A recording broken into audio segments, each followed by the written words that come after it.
C'est bon. Présentez-vous. Assalamu alaikum wa rahmatullah. Mal Vieux Tunkara. Mun nga dindi masque bi. Assalamu alaikum wa rahmatullah. Français d'abord. Donc bonjour, c'est M. Bakary Tunkara, juriste de Sangassé Omar Ndiaye, ici à Kédougou. Vous préparez la 6e édition du Sargal. Qu'est-ce qu'on peut attendre? Alors donc cette année correspond à la 6e édition du Sargal de Sangassé Omar Ndiaye.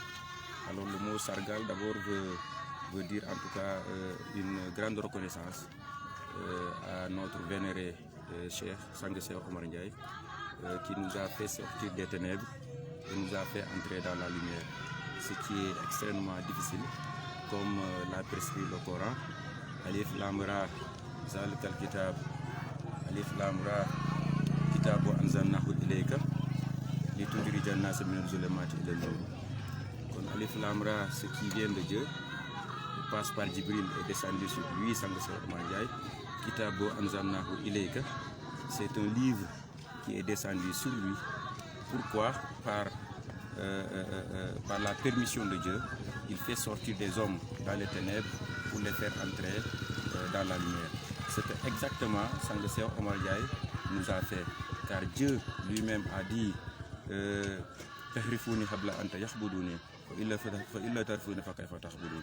connaissez-moi avant de m'adorer. Si vous ne me connaissez pas, comment allez-vous m'adorer? Donc c'est sur ce chemin-là que nous avons cherché, en tout cas quelqu'un, la bonne personne pour nous faire connaître Dieu. Et nous avons rencontré Sangassé Omar Ndiaye. Il nous a fait connaître Dieu. Aujourd'hui, nous sommes sur le bon chemin. Donc c'est pour cela que nous avons choisi une date pour faire une grande reconnaissance, une grande fête à son honneur, à son hommage. Et concrètement, qu'est-ce qu'on peut attendre? Donc, le jour, en tout cas, l'événement se déroule en 2 jours, en 2 phases. Le vendredi, il y aura ce qu'on appelle un marathon zikroula, cela veut dire une marche accompagnée du zikr. Maintenant, le samedi, il y aura la lecture du Saint-Coran. Il y aura encore ensuite les autres festivités, une grande conférence animée par la délégation du grand marabout qui viendra de Kaolack, qui va parler sur le soufisme, qui va parler du secret de la ilaha illallah. D'accord, on sait que nous sommes dans un contexte un peu compliqué.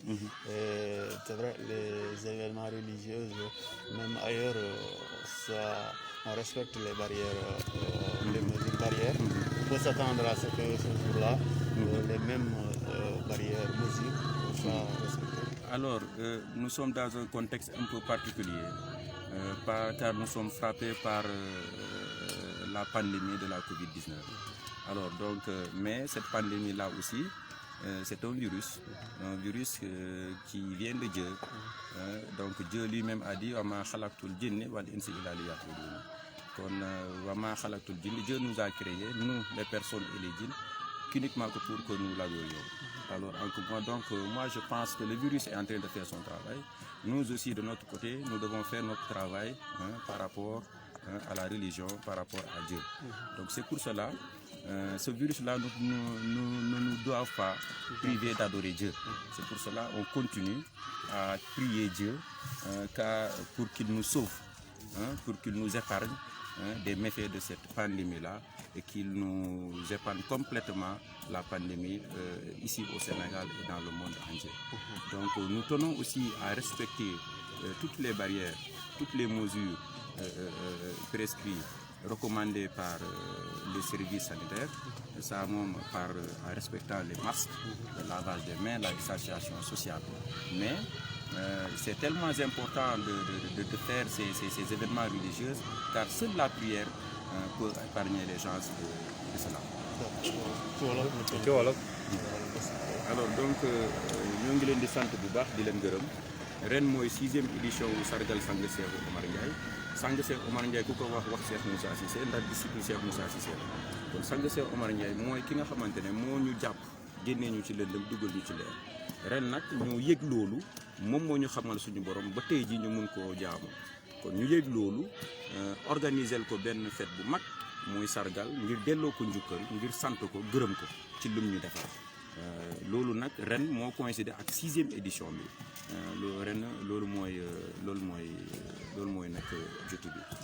donc lan lañ ci mën a xaar ci premier jour bi sargal bi dafa am ñaari phase vendredi ak samedi la premier jour vendredi dafa am lu ñuy wax marathon Zikrullah dox la boo xamante ne dafa ànd ak Zikrullah tudd baatub laa ilaaha illallah ndax ñun ñëpp xam nañ ne alquran wax ne yaa ayyuhal lazina amanu askurullah zikran kasiran boobu da ngeen may tudd ci tudd bu amul ab moo tax duñ jóge ci tudd yàlla marathon Zikrullah boobu loolu lay firnde wër biir Kédougou tudd yàlla loolu daf ci am solo lool ci mbir bi.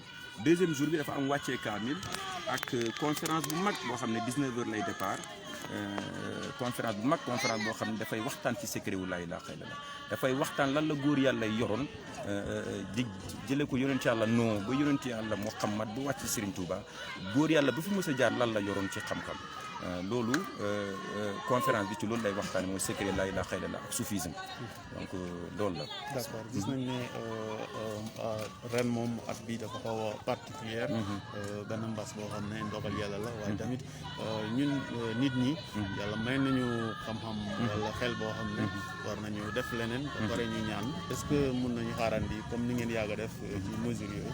waaw loolu amuñ ci benn sikk ndax lu mel ni pandémie su wàccoon lu mag yi njëkk def d'abord mooy ñaan bi duwaa dafa bokk ci li nga xamante ne moom mooy dimbali doomu aadama kon duwaa boobu noonu sargal bi dafa bokk ci duwaa yooyu duwaa bu mag la beneen bi ci topp mooy forcé il faut ñu respecter dañuy respecter mesures barrières yëpp takk masque yi lavage mains yi distanciation sociale yi yëpp dañ koy respecter ñaan yàlla nag mu muccal ñu ci xeetu balaa yëpp nag waaye nag bu ñu fàtte yi tamit maanaam virus bi yàllaa ko amal ndax yàlla moo bind lépp lu fi ne te lépp lu fi ne war koo jaam kon moom bu fekkente ne dafay def liggéeyam ñu nit yàlla bind ñu lu dul ñu koy jaamu ñu nit dañoo war di continuer di wéy di jaamu yàlla kon virus bi mënuñoo tere di jaamu yàlla waaye lu ñuy def nag mooy organiser ay cérémonies religieuses yu mag ñaan yàlla mu muccal Sénégal muccal waa réew mi àdduna bi yëpp ci xeetu balaa yëpp. am kon lu wee allez-y.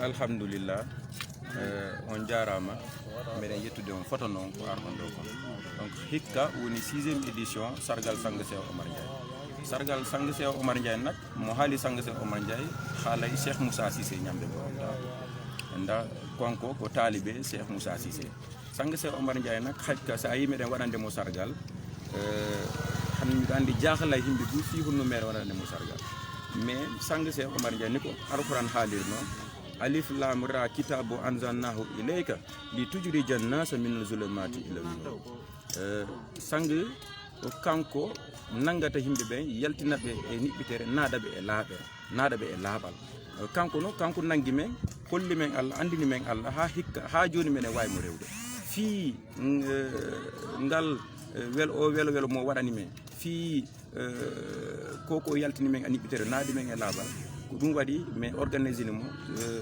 journée religieuse ji ɗiɗi woni vendredi et samedi waɗa innimo à son nom mi initirimo sargal Sanga Cheikh Omar Ndiaye hikka noon woni 6e édition ko ɗum woni sargal o alors hikka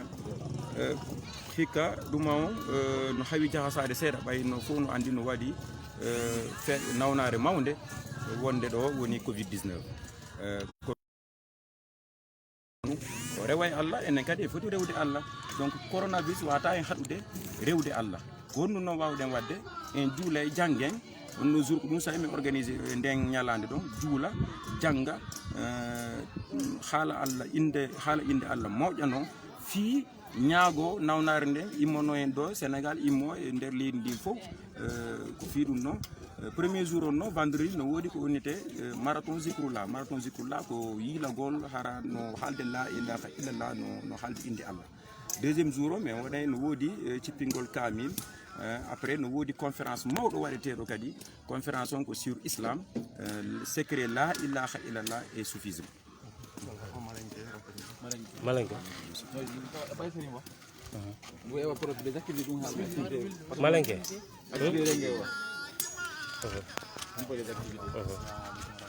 Non dégguñu la de dindi masque bi. da ngay wax bu baax quoi. salaamaaleykum wa rahmatulah. ñu ngi leen di siyaar. Malenke la ñu wax de. Il t'a rendu. Mais Serigne, il faut être manqué guerrier. Il faut parler fort. Serigne Mamor Ndaw ntoxo mole. Yo xafo comme jorun xafo ñamen dron. Sargal ni Mbacke xan na Mori Keba sang sa Omar Ndiaye. Te men xalon dale xam bo sila kulungo to xam na te silo men xalon dale mo ana silo. C'est ala ko la ilaha illallah kallami wa ana man huwa ana. La ilaha illallah wala mo nte ala wala mo la ilaha illallah la ilaha illallah wala mo nte ala sang sa Ndiaye hantel tarnon ne sila kurungol to hanna sila nyima sargal ni non bakela atelier remercier et journée le 11 et le 12 vendredi ni samedi vendredi wala mo au jour la marathon de kelle le match kelle la ilaha illallah fo ate ala to yalla landeme nak ko samedi mbe conférence que la conférence ba na Mori Keba benala kachala la ilaha illallah secret ala ghafla men manam la ilaha illallah secret mo halon ni halon wala mu ikisita dunia ikisita lahira wala ko mo bidal Covid-19 yo Covid-19 comme avec ñamé rek il faut les qu'on a respecter à max respecter ani bon fenge barrière ni no ha be respecté dal xam lolu ko fa xage a distance ñu on tema xafo ko corona ni han ala tara ala men sen ma fo ka jangaro ina tambi na dugo bayin ko Sénégal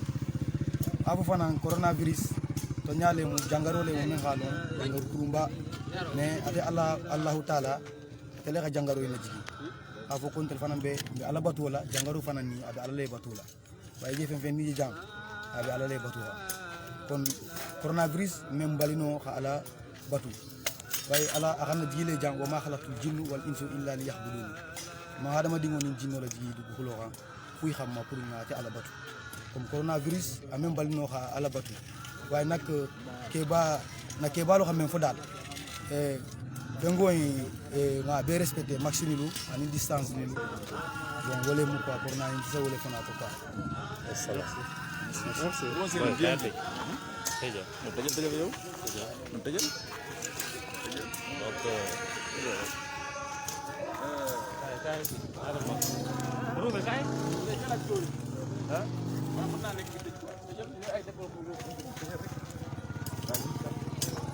Donc merci beaucoup. On est présentement au niveau du quartier d'Andemayo et donc dans le cadre de la préparation donc pour la 6e édition de la Ziara série Sang Cheikh Omar Ndiaye, donc un érudit de l'islam. Donc vous savez que chaque année donc ces fidèles, ces disciples à Kédougou organisent cette activité religieuse donc pour louer l'homme, pour apprendre aussi les préceptes de l'islam, donc du mouridisme aussi. Donc c'est pour cela qu'on est là. Donc retenez bien que c'est le vendredi un marathon donc qui va faire l'ensemble des artères de la ville de Kédougou en louant cet homme qui a tout donné à l'islam, mais également le samedi ce sera une conférence religieuse où toute la nuit l'œuvre et les bienfaits de cet homme seront relatés au grand public. En tout cas moi j'y serai Inch'Allah. Les préparatifs vont bon train Inch'Allah.